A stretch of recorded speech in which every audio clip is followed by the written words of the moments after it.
پھر قتل، دہشت گرد شناختی کارڈ دیکھ کر گولیاں مارتے رہے، 10 بسیں، 6 ٹرک اور 7 گاڑیاں جلا دیں۔ قلات میں قبائلی شخصیت کے گھر پر حملہ، 4 لیویز اور 1 پولیس اہلکار سمیت 10 افراد شہید۔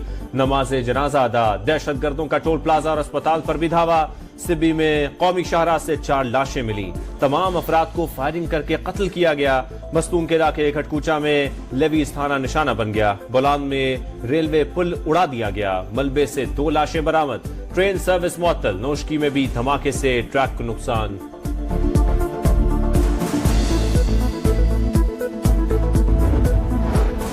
سیکیورٹی فورسز کی بلوچستان میں دشمنوں کے خلاف مؤثر ترین جوابی کارروائی، 21 دہشت گرد ہلاک۔ آپریشن کے دوران 14 جوان فرض پر قربان۔ پاک فوج کے 10 اور قانون نافذ کرنے والے دیگر اداروں کے 4 اہلکار۔ امن ایک مرتبہ پھر شرپسندوں کے نشانے پر ہے۔ مختلف اضلاع میں دہشت گردانہ کارروائیوں میں ہلاک ہونے والوں کی تعداد 39 ہو گئی ہے، جبکہ مختلف مقامات پر لاشیں ملنے کا سلسلہ بھی جاری ہے۔ اتوار اور پیر کی درمیانی شب بلوچستان کے قریباً 10 سے زائد علاقوں میں دہشت گردوں نے مختلف مقامات پر حملے کیے، جن میں متعدد افراد ہلاک ہوئے۔ سب سے زیادہ 23 ہلاکتیں ضلع موسیٰ خیل میں ہوئیں، جہاں مسافروں کو گاڑیوں سے اتار کر باقاعدہ شناخت کے بعد قتل کر دیا گیا، جس کے بعد ان کی گاڑیوں کو بھی جلایا گیا۔ سرکاری حکام نے اب تک قلات سے 10 افراد اور ضلع بولان میں 6 کے قتل کی تصدیق کی ہے۔ ISPR کے مطابق مختلف کارروائیوں میں 21 دہشت گردوں کو جہنم واصل کیا گیا، جبکہ 14 جوانوں نے جام شہادت نوش کیا۔ سیکیورٹی ذرائع کے مطابق دہشت گردوں کے خاتمے تک سیکیورٹی فورسز کے آپریشن جاری رہیں گے۔ وزیر اعظم نے ہر قسم کی دہشت گردی ناقابل قبول قرار دیتے ہوئے موسیٰ خیل واقعے کی مذمت۔ آپریشنز سیاسی آپشنز کا استعمال، مسئلہ جوں کا توں، مسئلہ حل کرنے میں ناکامی کہا۔ شہزاد صاحب، طاقت کا استعمال ہو یا مذاکرات کی بات ہو، ہر طرح کی حکمت عملی اختیار کی گئی، مگر نتیجہ خیز نہیں ہو سکی۔ کیوں نہیں ہو سکی اور کیا طریقہ کار ہونا چاہیے اس کو سارٹڈ آؤٹ کرنے کے لیے؟ دیکھیے، بلوچستان کا مسئلہ ہو یا دہشت گردی کو، تو میرے خیال میں بلوچستان اور دہشت گردی کو علیحدہ علیحدہ طور پہ دیکھنا چاہیے۔ بلوچستان میں جب دہشت کو استعمال کیا جاتا ہے، دہشت گردی کو ایز اے ٹول استعمال کیا جاتا ہے، تو اس کا مقصد ہوتا ہے کہ اس قسم کی تقسیم جو کہ بلوچستان کے اندر تقریباً 60-70 سال سے اپنی جگہ کے اپنی بنا چکی ہوئی ہے، اس کی اب ایک طرح سے لکیر کو جیسے کہ پکی لکیر بنتی جا رہی ہے بدقسمتی سے، تو اس کی ٹریٹمنٹ علیحدہ ہوگی۔ جو دہشت گردی آپ کو کچے کے علاقے میں نظر آتی ہے یا جو خیبر پختونخوا کے علاقوں میں نظر آتی ہے، یہ ٹپکل جسے کہتے ہیں مکمل طور پر سکہ بند دہشت گردی ہے۔ اس دہشت گردی کا جو طریقہ ہوگا وہ مختلف ہوگا۔ تو بلوچستان کے معاملات کو ہم نے بہت مس ہینڈل کیا۔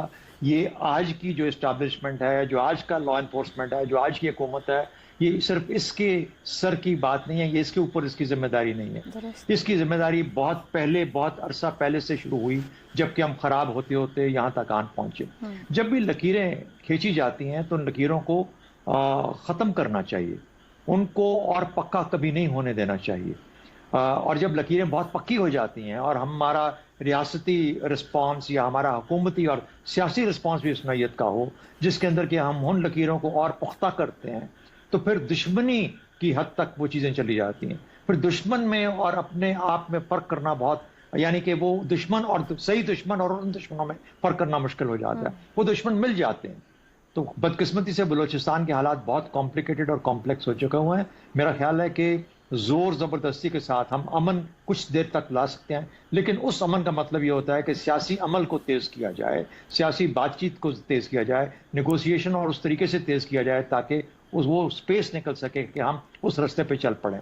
تو کس حد تک لگے جائیں گے، کہاں تک ہم اس بات چیت کو آگے لے جا کے فائدہ حاصل کر سکتے ہیں، یہ وہ چیزیں جو کہ چونکہ یہ بات کبھی شروع ہی اس طریقے سے نہیں ہو پائی جس طریقے سے کہ جس لیول تک ہم اس سارے معاملے پہ اب یہ جا چکا ہے، جس جگہ پہ جا چکا ہے، تو غالباً پہلا کام تو یہی ہوگا کہ جو آپ کو نظر آ رہا ہے کہ جو آپ کے دشمن بن کے سرحدوں کے باہر سے آ کے حملے کر رہے ہیں ان کو ایلیمینیٹ کرنا، پھر امن و امان قائم کرنا، لوگوں کی حفاظت کرنا، جو آپ کے اندر دہشت گرد ہیں ان کو ایلیمینیٹ کرنا، اور اس کے بعد وہ انوائرمنٹ کریٹ کرنا جس میں کہ کوئی بات چیت کا عمل ہو سکے۔ اور بات چیت کے اوپر اس مرتبہ پوری ریاست کو اور پوری سیاست کو مل کے اس کے اوپر کچھ عمل کرنا ہے، ورنہ یہ معاملہ ایسے ہی لٹکا رہے گا اور ہمیں ایسی ہی دلخراش خبریں سننے کو ملتی رہیں گی۔ حسن نثار صاحب، بلوچستان کی ایک تاریخ بھی ہے، معاشی سیاسی مسائل بھی ہیں، ہر طریقے سے معاملے کو اگر دیکھا جائے حل کرنے کی کوشش کی گئی ہے مگر کامیاب نہیں ہو سکے، ادراک نہیں رہا، ڈائریکشن صحیح نہیں رہی، ناکام کہاں ہوئے ہیں؟ دیکھیں عائشہ، میں آپ کے اس انتہائی سینسیٹیو اور لوڈڈ سوال کا جواب نہ دینے کے باوجود جواب دینے کی کوشش کرتا ہوں۔ چند روز پہلے، میرا خیال ہارڈلی 15 ڈیز، بلوچستان کے ایک سابق وزیر اعلیٰ وہ رئیسانی صاحب، وہ جنہوں نے کہا تھا ڈگری ہوتی ہے، جی نواب اسلم رئیسانی، پتہ نہیں ایسانی ہے رئیسانی، نواب اسلم رئیسانی، ان کے سگے چھوٹے بھائی، جی ان کے سگے چھوٹے بھائی ملنے کے لیے تشریف لائے تھے میری طرف۔ وہ خود بھی کئی ملکوں میں سفیر رہ چکے ہیں، سابق ایجسونین ہیں، لاہور سے بہت محبت ہے، وغیرہ وغیرہ۔ جو کچھ انہوں نے مجھے بتایا، آئی ایم سوری، میں کیمرے کے سامنے بیٹھ کے آپ کو وہ نہیں بتا سکتا، سمپل، معذرت میری قبول کریں۔